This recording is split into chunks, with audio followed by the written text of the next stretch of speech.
저는 설교할 때 원고 없이 그냥 합니다만은 오늘은 일부러 원고를 다 썼습니다. 20세기, 지난 세기에 역사학자들이 20세기의 세계사에서 가장 중요한 사건 두 가지를 뽑았습니다. 우리 생각에는 2차 세계대전이나 월남전이나 이런 걸 뽑았을 것 같은데 역사가들은 안목이 달라서 20세기의 가장 중요한 두 가지 사건, 첫째는 소련이 전쟁 없이 무너진 것, 첫째를 뽑았습니다. 두 번째가 좀 특이합니다. 일본이 일어난 것, 세계사의 가장 중요한 두 번째로 뽑았습니다. 일본이 1868년 명치유신을 성공한 후에 서양 기술을 받아들여 가지고 부국 강병을 이루어서 청일 전쟁에 승리하고 노일 전쟁에 승리해서 그전에는 없었던 일, 동양의 조그마한 섬나라가 서양의 러시아를 무너뜨린 것에 대해서 아주 충격적이었던 것 같습니다. 나는 그 역사학자들의 그런 두 가지 사건을 읽으면서 우리가 지금 살아가는 21세기 가장 중요한 두 가지 사건이 무엇이 될까? 제가 생각을 했습니다. 내 생각으로는 21세기의 가장 중요한 두 가지 사건, 첫째는 중국 공산당 정부가 허물어지는 것. 금년이 중국 공산당이 창당된 지 100년째입니다. 1921년 11명이 모여서 중국 공산당을 결성했는데 그 중에 젊은 청년 모택동이 또 참여했습니다. 중국 공산당이 중국 정권을 잡은 것은 1949년입니다. 장개석의 국민당 정부를 대만으로 밀어내고 중국 천지를 장악했습니다. 중국 역사상 지금 중국 공산당이 이끄는 정부가 가장 넓은 땅을 지배하고 있습니다. 21세기에 중국이 무너지는 게 아니고 중국 공산당 정권이 허물어지고 그 자리에 민주주의 정부가 들어서는 것. 둘째는 우리 조국 대한민국이 통일을 이루고 세계의 강대국으로 등장하는 것. 난 그 두 가지가 21세기에 가장 큰 사건이 되어야 한다. 또 그래 될 것이다. 그렇게 생각을 합니다. 저는 정치 얘기하려는 게 아닙니다. 한국 교회가 어떤 영적으로 새로워져서 막중한 시대적인 사명을 감당할 것인가, 거기에 대해서 저는 기도하고 말하고 싶습니다. 한국 교회가 왜 중요하냐? 우리 생각하는 것보다가 우리가 섬기는 한국 교회는 훨씬 더 중요합니다. 예를 들어서 미국에 포린 파리시라는 외교 전문 잡지가 있습니다. 2010년 1월호에서 특집을 실었는데 앞으로 30년 뒤 2040년경 세계를 주도할 네 나라를 뽑아서 소개했습니다. 내 나라의 머리 글자를 따서 거스라고 썼습니다. GUTS. G는 저머니, 독일입니다. U는 USA, 미국입니다. T는 터키를 꼽았고, 네 번째 S가 사우스 코리아.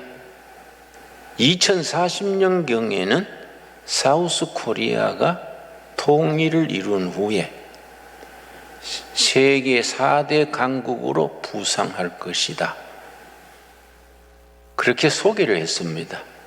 그리고 사우스 코리아 대한민국이 그렇게 될 수 있는 근거 5가지를 썼습니다. 그게 중요합니다.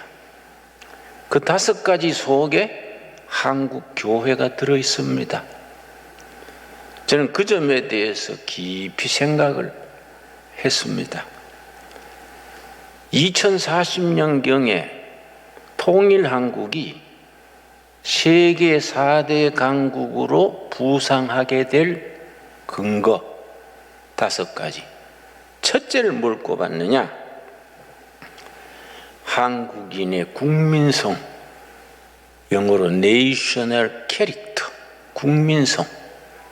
국민성이 그렇게 만들 것이다. 한국은 지하 자원이 없고 남북이 분단돼 있고 이념의 갈등이 심한 나라지만은 달라진다는 겁니다.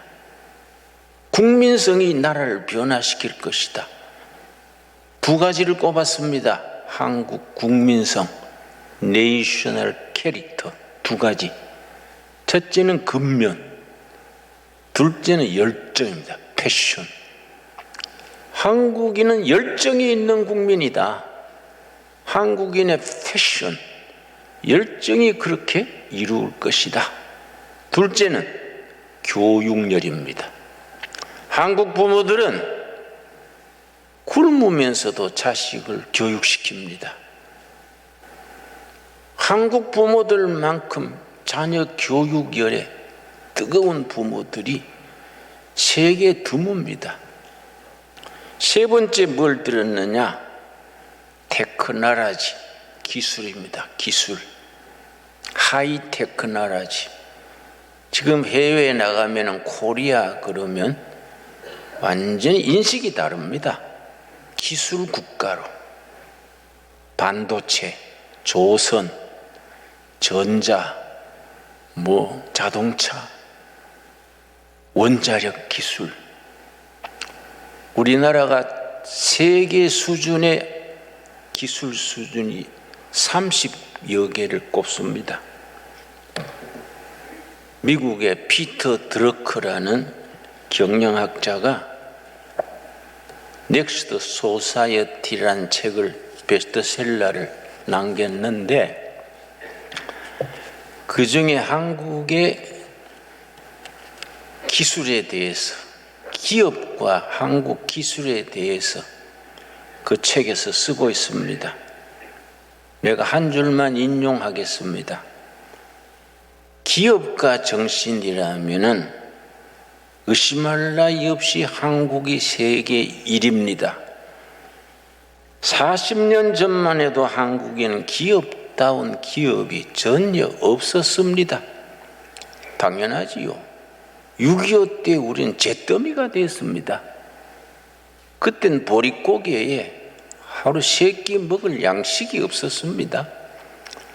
6.25 끝난 뒤 우리나라 국가 예산은 미국의 잉여 농산물, 원조 물자를 팔아가지고 국가 재정의 80%를 충당했습니다.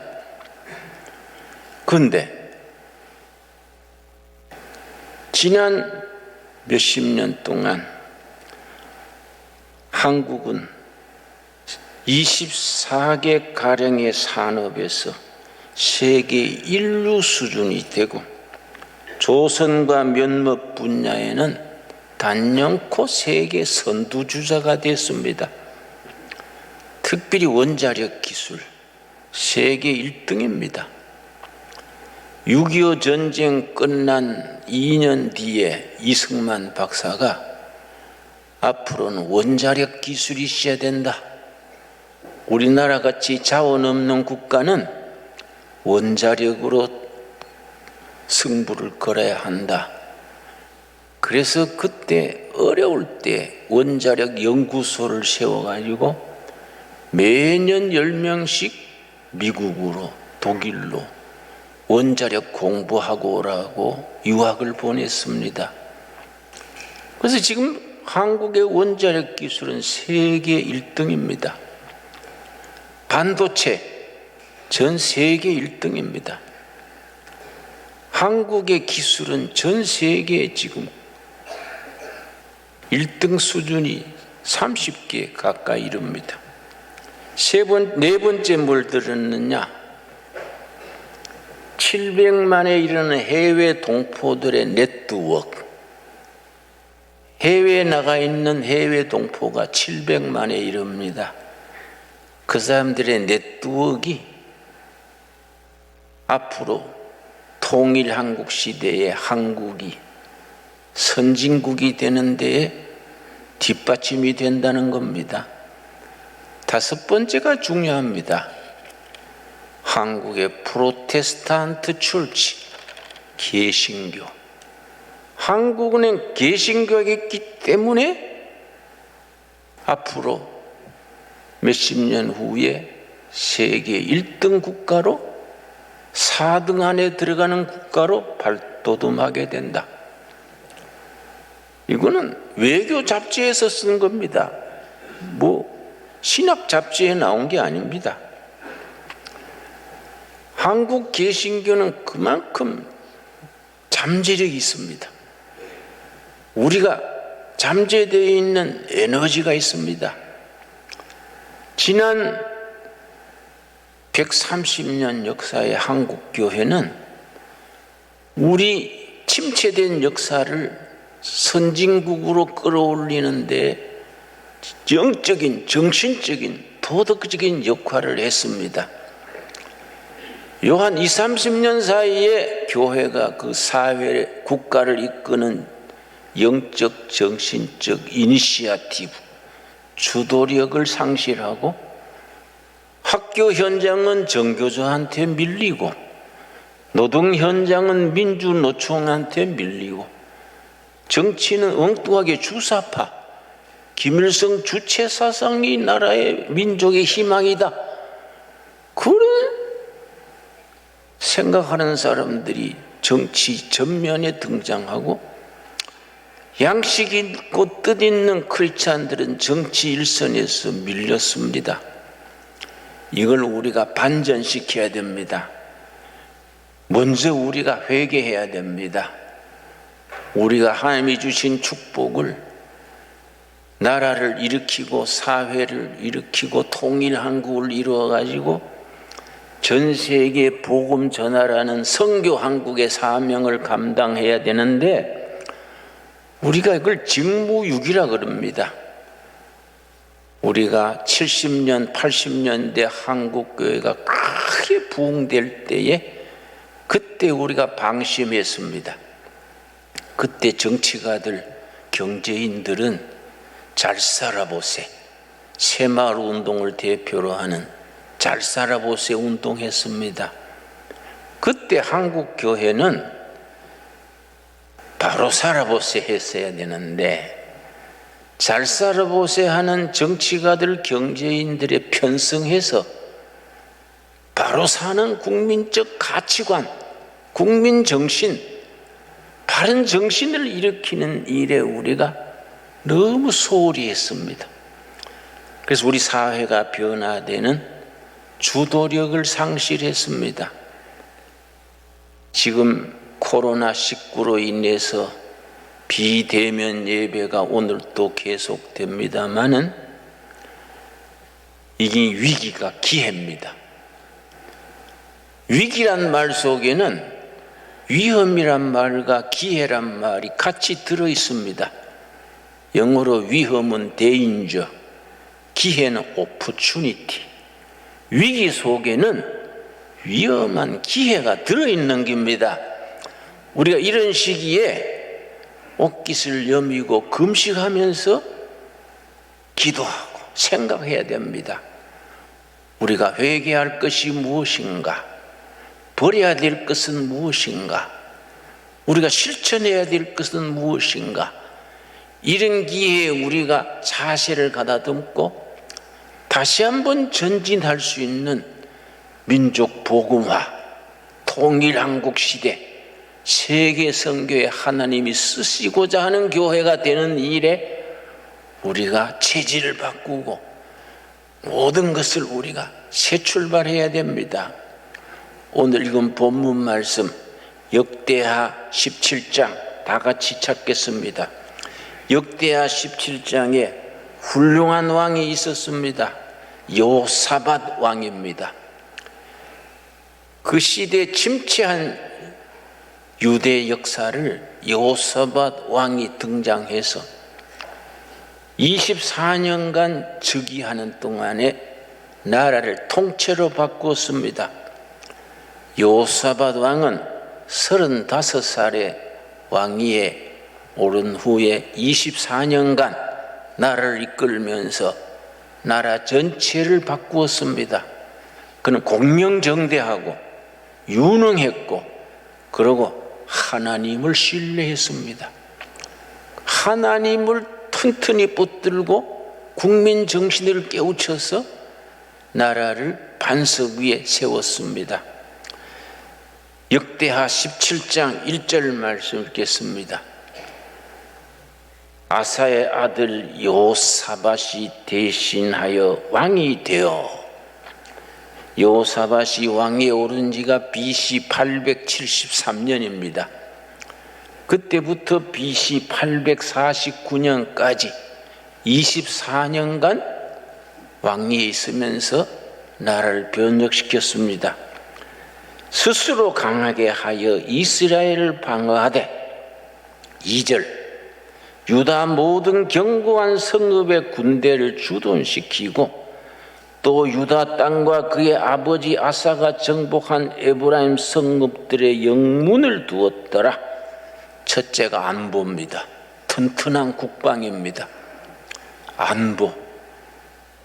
튼튼한 국방을 다지는 일에 전심전력 다했습니다. 여러분, 경제는 무너져도 다시 세우면 됩니다. 안보는 잘못되면 나라 자체가 없어집니다. 첫째 여호사밧은 나라 국방에 전심을 다했습니다. 두 번째 5절입니다.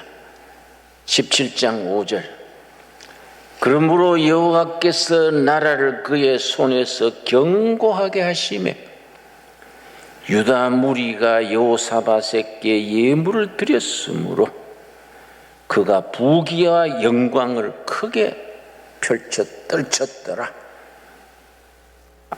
부국 강병입니다.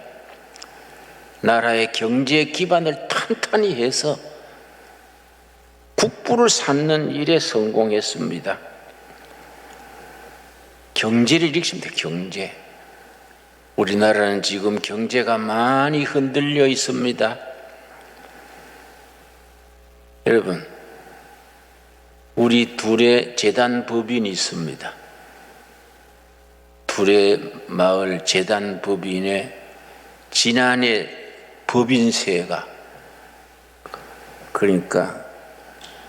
법인세가 지난해에 170만 원 냈습니다. 금년에 갑자기 얼마 세금 나왔는지 아십니까? 2,570만 원. 그 내가 항의했습니다. 아니 지난해 170만 원인데 금년에 2,570이 뭡니까? 법이 그래 됐습니다. 무슨 법이 1년 만에 그 20배가 뛰느냐고. 강남의 노인 부부가 32평 집 둘이 의지하고 노후를 살아가는데 세금이 840만 원이 나와서 노인이 한숨을 쉬고 이 집을 팔아서 물고 전세방 가야 되겠다고 그렇게 보도됐습니다. 강남의 한 부부는 둘이서 교사해가지고 아파트를 그걸 은퇴하고 살아가는데 종부세, 종합부동산세라 그럽니다. 3천만 원이 나왔어요. 3천만 원. 3천만 원이 낼 수 없어서 집을 팔라고 내놨다고 그럽니다. 이번에 야당 대통령 후보로 나온 사람이 내가 당선되면 종부세를 아예 없애겠다. 없는 나라들이 있습니다. 핀란드란 나라, 아이슬란드란 나라가 좌파 정권이 잡아가지고 복지를 지나치게 베풀고 그냥 베푸는 정치를 해가지고 퍼주기를 해가지고 나라 경제가 망가졌습니다. 그래서 우파 정권이 정권 교체가 된 뒤에 5가지를 고쳤습니다. 첫째는 세금을 줄였습니다. 둘째는 공무원을 줄였습니다. 뉴질랜드 같은 나라는 공무원을 3분의 1로 줄여버렸습니다. 세 번째는 규제를 줄였습니다. 규제. 공무원과 규제는 서로 비례합니다. 행정학에서는 그것을 파킨슨 법칙이라는 법칙이 있습니다. 파킨슨 법칙. 그게 뭐냐면 공무원 수가 많아지면 규제도 많아진다. 공무원 숫자와 규제는 비례한다. 파킨슨 법칙의 첫째입니다. 둘째는 공무원 사회는 외부의 충격이 없으면 자꾸 숫자를 늘려간다. 이 아주 행정학의 파킨슨 법칙으로 나와 있습니다. 자꾸 공무원을 늘리고 그러니까 청년들이 개척적인 일에는 안 나가고 공무원 시험만 치려고 그럽니다. 네 번째를 뭘 했냐? 기업하기 좋은 나라를 만들었습니다. 기업하기 좋은 나라. 경영인들이 마음 놓고 기업할 수 있도록 정부와 국민들이 밀어줬습니다. 노동법을 고치고 기업하기 좋게 하고. 5번째, 핀란드 같은 나라, 아이슬란드는 전 국민이 영어를 생활화할 수 있도록 외국 기업이 마음대로 들어와서 기업할 수 있도록 영어를 상용화했습니다. 그 나라들이 아이슬란드, 핀란드, 뉴질랜드 다 지금 부강한 나라들이 됐습니다. 그 밑바닥에 정신적인 영적인 기초가 있어야 됩니다. 그래서 한국 교회가 중요합니다.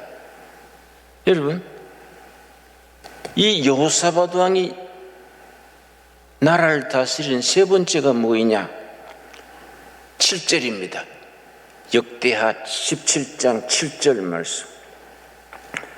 그가 왕위에 있은 지 3년에 그의 방백들 벤나일, 오바다, 스가라, 느다넬, 미가야를 보내어 여러 성읍에 가서 가르치게 하고 각 지방에 교사들을 뽑아가지고 국민 교육을 실시했습니다.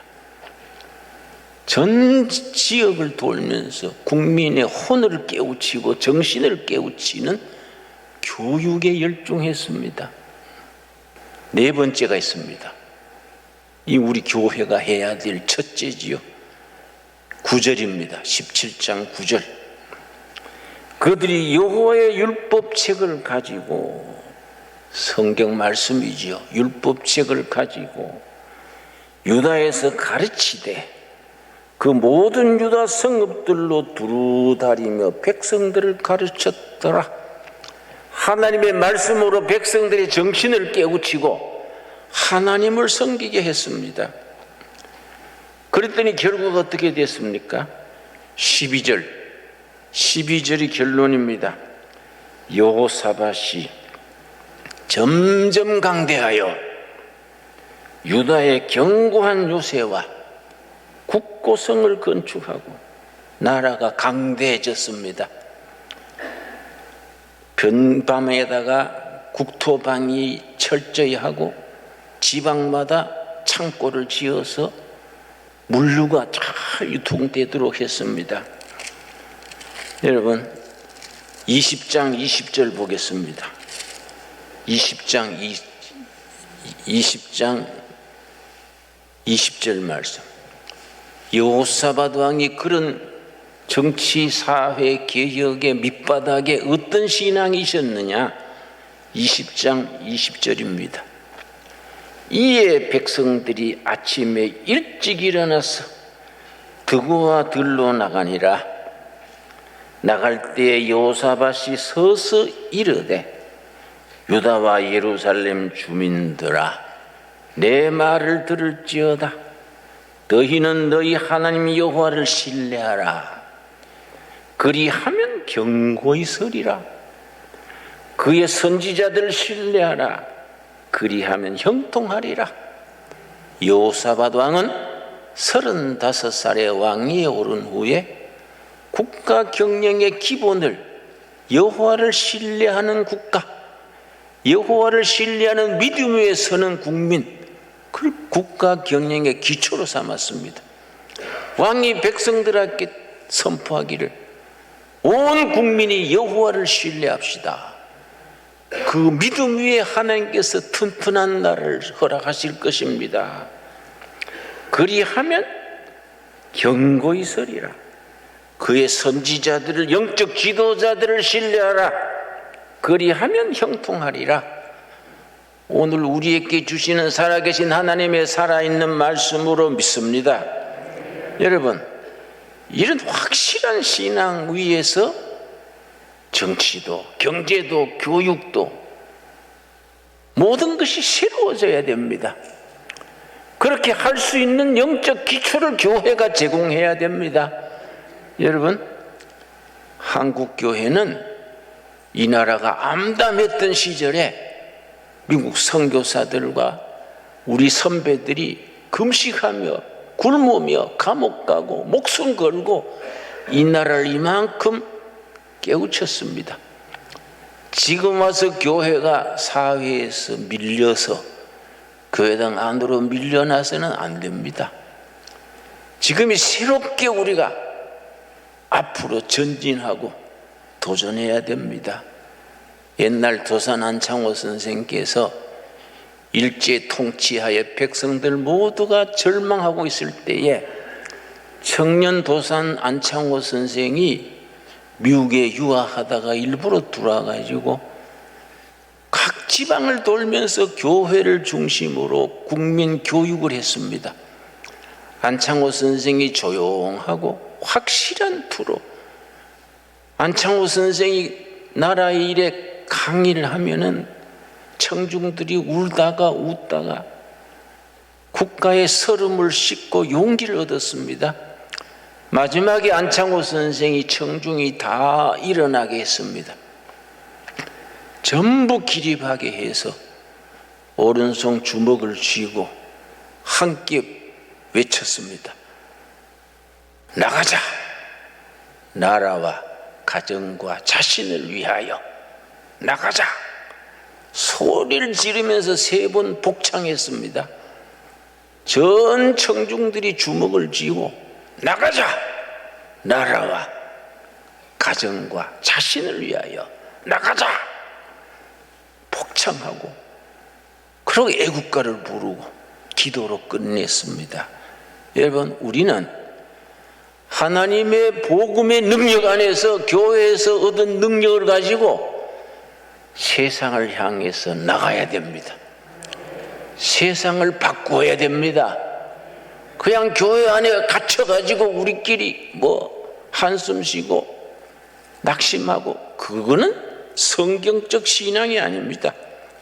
여러분, 로마서 12장 2절 말씀, 오늘 우리 한국교회 전체, 우리 신광두레교회 주시는 하나님의 말씀으로 받아야 합니다.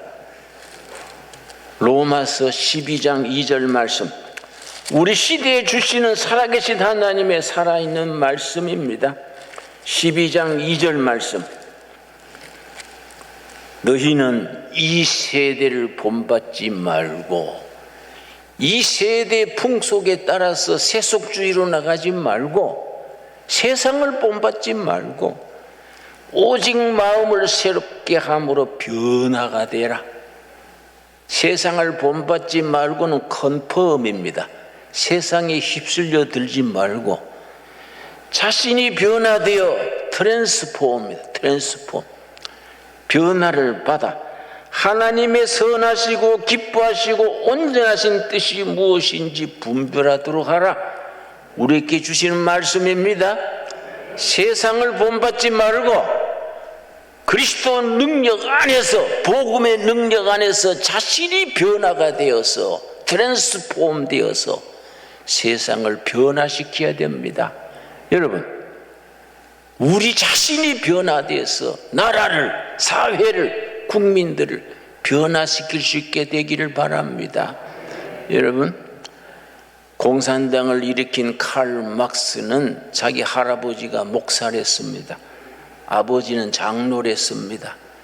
본인은 그 총명한 머리를 가지고 신앙을 떠나가지고 공산당 자본론을 써가지고 기독교는 민중의 아편이다 이런 소리 하면서 칼 막스가 무슨 말을 했냐면은, 그 사람이 공산당 선언이라고, 코뮤니스토 마니페스토, 공산당 선언, 이걸 발표하면서 끝에다가 그런 말을 했습니다. 지금까지 철학은 세계를 해석만 했다.